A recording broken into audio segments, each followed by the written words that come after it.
Europe 1. Le journal de 7h sur Europe 1, Christophe Lamar. Bonjour Christophe. Bonjour Dimitri, bonjour à tous. Saint-Denis ne sera pas Amsterdam. Le ministre de l'Intérieur ne veut rien changer au programme malgré les risques. Le match France-Israël se jouera à l'endroit et à la date prévue, demain soir, au Stade de France. Interrogé à ce sujet à l'Assemblée nationale lors des questions au gouvernement, Bruno Retailleau en a fait une question de principe. Pas question, comme certains me l'ont demandé, d'annuler, pas question, comme certains me l'ont demandé, de délocaliser. Pas question que la France recule, que la France se soumette à tous les semeurs de haine.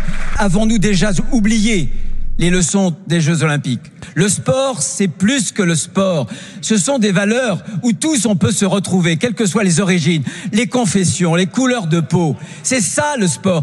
Et cette universalité répond à l'universalité de la République. C'est la raison pour laquelle, avec le Premier ministre, nous avions tenu et nous tiendrons à ce que, au Stade de France, se déroule ce match. Bien sûr, nous allons mobiliser des forces de l'ordre. Bien sûr, nous allons mobiliser aussi toutes les ressources de notre droit pour que force reste à la loi que vous votez et que force reste à la loi que nous faisons, nous, exécuter. Le ministre de l'Intérieur Bruno Retailleau hier à l'Assemblée nationale. Dispositif de sécurité hors norme en effet. 4000 policiers et gendarmes mobilisés. 1600 agents de sécurité en renfort. Match de football sous très haute surveillance, tout comme les 3 manifestations prévues aujourd'hui à Paris.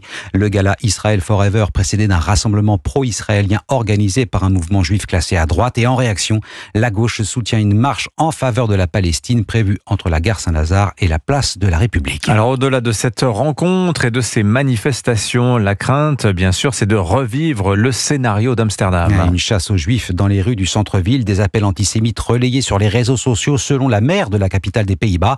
Le renseignement français est justement à l'affût de ce type de messages. Comment opère-t-il pour les repérer, Jean-Baptiste Marty ? Il y a d'abord une surveillance directe. Les policiers repèrent sur les réseaux sociaux les pro-palestiniens les plus menaçants.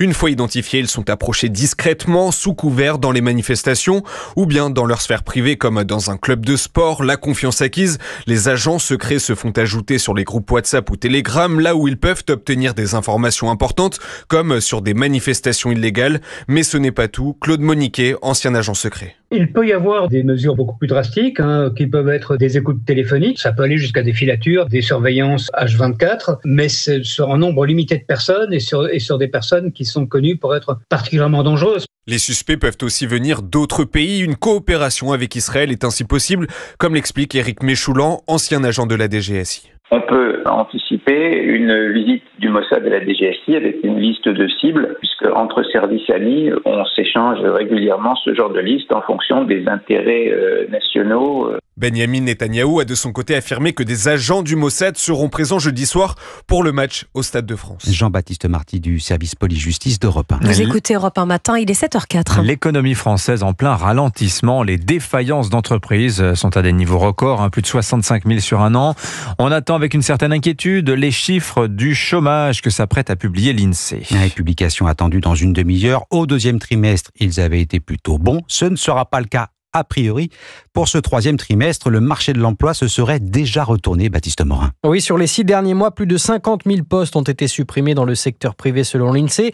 C'est d'abord l'effet de la baisse dans l'intérim qui retrouve des niveaux comparables à la fin d'année 2020.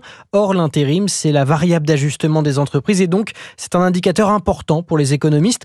Au-delà, la crise ronge toujours le secteur de la construction et le commerce souffrent également. C'est un autre indicateur qui le montre, les défaillances d'entreprises. Au 3e trimestre, le commerce est le secteur le plus touché derrière la construction avec 3000 entreprises au tapis en 3 mois. Dernier indicateur, les plans sociaux annoncés. Évidemment, Michelin et Auchan, oui. Mais il y a aussi les cas des équipementiers automobiles Forvia et Valeo. Et puis dans la chimie, la vague est déjà là. Chez Solvay dans le Gard, chez Sciences Co à côté de Lyon, chez Velkem dans l'Oise. Au total, ce sont 15 000 emplois qui sont menacés à court terme dans la chimie. Baptiste Morin, chef du service économie d'Europe 1. Situation dégradée sur le marché de l'emploi. L'économie française ralentit dans tous les secteurs. La parenthèse Jeux Olympiques est refermée. Selon la Banque de France, la croissance progressera très peu au 4e trimestre. Et puis, sans surprise, les députés ont rejeté la partie recettes du projet de budget. 362 voix contre, 192 pour. Seule la gauche a soutenu un texte qu'elle avait largement modifié.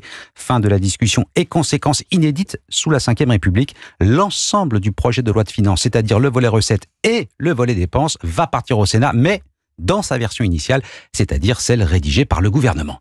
Le gouvernement, poussé par ses alliés, a revu sa copie sur les retraites. Alors elles seront bien revalorisées. Et cela a créé un psychodrame en Macronie. Mais ce n'est pas le message, mais le messager qui a allumé le feu. L'annonce que ce mouvement de quart sur les retraites est venu non pas d'un ministre de Michel Barnier, mais de Laurent Wauquiez, président du groupe LR à l'Assemblée. Au-delà de l'annonce, il y a aussi le fond. Ce coup de pouce divise l'ex-majorité présidentielle. Alexandre Chauveau. Comme la plupart des députés macronistes, Prisca Thévenot n'était pas au courant de l'annonce faite par Laurent Wauquiez lundi soir. J'ai découvert cette annonce en regardant le 20h. Je ne suis pas là pour être en colère ou quoi. Je suis là pour savoir est-ce que c'est une vraie bonne mesure pour les Français et la nation. Et en l'occurrence, sur ces deux questions, c'est non et non. Après réflexion, beaucoup s'interrogent sur l'efficacité d'une mesure censée protéger les petites retraites. Mathieu Lefebvre, député Ensemble pour la République. Quand je regarde dans le détail, j'espère que ce sera le cas, mais je n'en suis pas certain. Des retraités qui devaient être revalorisés au 1er juillet intégralement ne le seront manifestement pas. Et ça m'inquiète un petit peu. La droite, de son côté, revendique une victoire politique sur un sujet présenté comme une ligne rouge cet été. Antoine Vermorel, député LR. Encore heureux que c'est à Laurent Wauquiez de l'annoncer, c'est lui qui l'a négocié avec le gouvernement.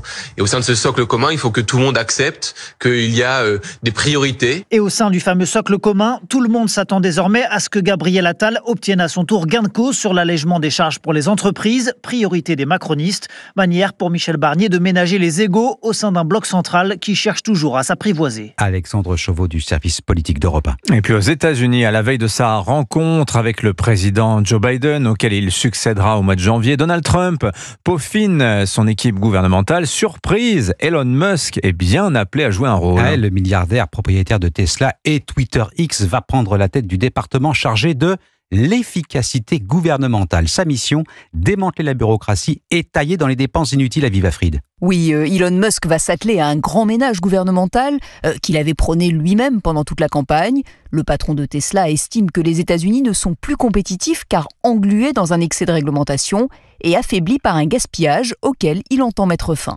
Ce sera la carotte et le bâton. Si un fonctionnaire dépense votre argent de manière efficace, il doit être récompensé. S'il le gaspille, il doit être viré. Un rôle de coupeur de tête qu'il avait déjà endossé lors du rachat de Twitter. 80% des salariés de l'entreprise avaient été licenciés, mais le réseau social avait perdu également 80% de sa valeur.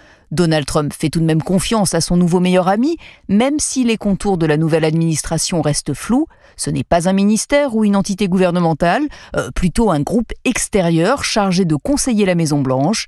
Difficile aussi de savoir quel sera son pouvoir réel. En matière de budget et de loi, le dernier mot revient toujours au Congrès, comme le veut la Constitution. Aviva Fried, correspondante d'Europe 1 aux États-Unis. L'Espagne, confrontée une nouvelle fois aux menaces de pluie torrentielle la nuit prochaine. Alerte rouge déclenchée dans les régions de Malaga et Catalogne. Les écoles resteront fermées dans les villes concernées. Merci Christophe Lamar, c'était votre journal. Il est 7h09 sur Europe 1, à suivre l'édito éco. L'horizon, on l'a dit dans ce journal, est en train de s'assombrir pour l'économie française. Alors est-ce que c'est l'échec de la politique de l'offre déployée depuis 7 ans par Emmanuel Macron? Nous verrons cela avec Olivier Babot.